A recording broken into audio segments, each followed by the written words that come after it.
First ಅದಂತ ಹೇಳ್ಬಿಡ್ತೀನಿ.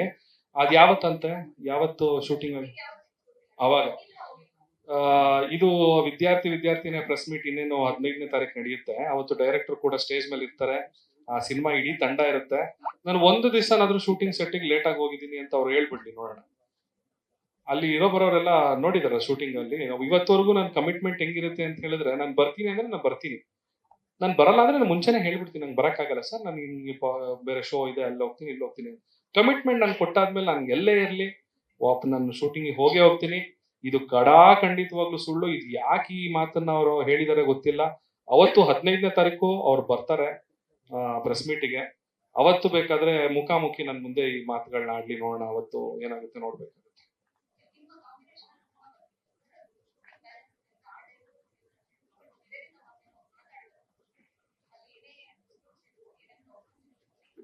ಮಾಡ್ಕೊಡ್ತೀವಿ ಖಂಡಿತವಾಗ್ಲೂ. ಇನ್ನೊಂದು ನಂದು 1.5 ಡೇ ಮಾತ್ರ ಬ್ಯಾಲೆನ್ಸ್ ಇದೆ. ಇವ್ರದ್ದು ರೆಗ್ಯುಲರ್ ಅವ್ರದ್ದು ಶೂಟಿಂಗ್ ಶೆಡ್ಯೂಲ್ ಇದೆ. ಅದೇನು 1.5 ಡೇ ನಂದು ಶೂಟಿಂಗ್ ಇದೆ, ನಂದು ಮತ್ತೆ ನಿವೇದಿತ ಅವ್ರ ಕಾಂಬಿನೇಷನ್. ನಾನು ಹೋಗಿ ಖಂಡಿತವಾಗ್ಲೂ ಶೂಟಿಂಗ್ ನ ಕಂಪ್ಲೀಟ್ ಮಾಡ್ಕೊಡ್ತೀನಿ. ಬರೀ ಶೂಟಿಂಗ್ ಕಂಪ್ಲೀಟ್ ಮಾಡ್ಕೊಡೋದಷ್ಟೇ ಅಲ್ಲ, ಆ ಸಿನಿಮಾ ಪ್ರಮೋಷನ್ ಆಕ್ಟಿವಿಟೀಸ್ ಅಲ್ಲಿ ಕೂಡ ನಾವು ಭಾಗಿಯಾಗಿರ್ತೀನಿ. ಹೌದು, ಬಿಕಾಸ್ ನಾವು ಕಮಿಟ್ಮೆಂಟ್ ಕೊಟ್ಟಿದ್ದೀವಿ.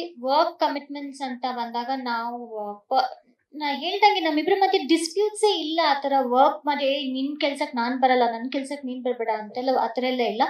ಚಂದನ್ ಏನೇ ಇದ್ರು ಕೂಡ ನಾನು ಸಪೋರ್ಟ್ ಮಾಡ್ತೀನಿ, ಹಾಗೆ ಅವರು ಕೂಡ ನನ್ ಸಪೋರ್ಟ್ ಮಾಡ್ತಾರೆ. ನಮ್ಮಿಬ್ರು ಮೂವಿನ ನಾವು ಹೇಗೆ ಕಮಿಟ್ಮೆಂಟ್ ಕೊಟ್ಟಿದ್ದೀವಿ ಅದನ್ನ ಕಂಪ್ಲೀಟ್ ಮಾಡಿ ಅದ್ರ ಪ್ರಮೋಷನ್ ಆಕ್ಟಿವಿಟೀಸ್ ಅಲ್ಲೂ ಕೂಡ ಇನ್ವಾಲ್ವ್ ಆಗ್ತೀವಿ. ಇನ್ನೊಂದು ಕೇಳಿದ್ರೆ, ನೀವು ಅಮೆರಿಕಾಗೆ ಏನಕ್ಕೆ ಕರ್ಕೊಂಡೋಗಿಲ್ಲ ಅಂತ.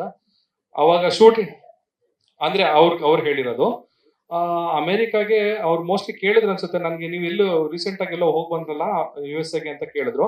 ಅವಾಗ ನಾನು ಹೇಳಿದೆ, ಹೌದು ನಾನು USA ಟೂರ್ ಮಾಡ್ಕೊಂಡು ಬಂದೆ, ನನ್ನ ಶೋಗಳಿತ್ತು, 8 ಶೋಗಳಿತ್ತು, ನಾನು ಮುಗಿಸ್ಕೊಂಡು ಬಂದೆ ಅಂತ ಹೇಳಿದೆ. ನಿವೇದಿತ ಅವರು ಅಂತ ಕೇಳಿದ್ರು. ಇಲ್ಲ ಸರ್, ಅವ್ರದ್ದು US ವೀಸಾ ಇರ್ಲಿಲ್ಲ, US ಹೋಗಕ್ಕೆ ಸಪರೇಟ್ ವೀಸಾ ಬರುತ್ತೆ.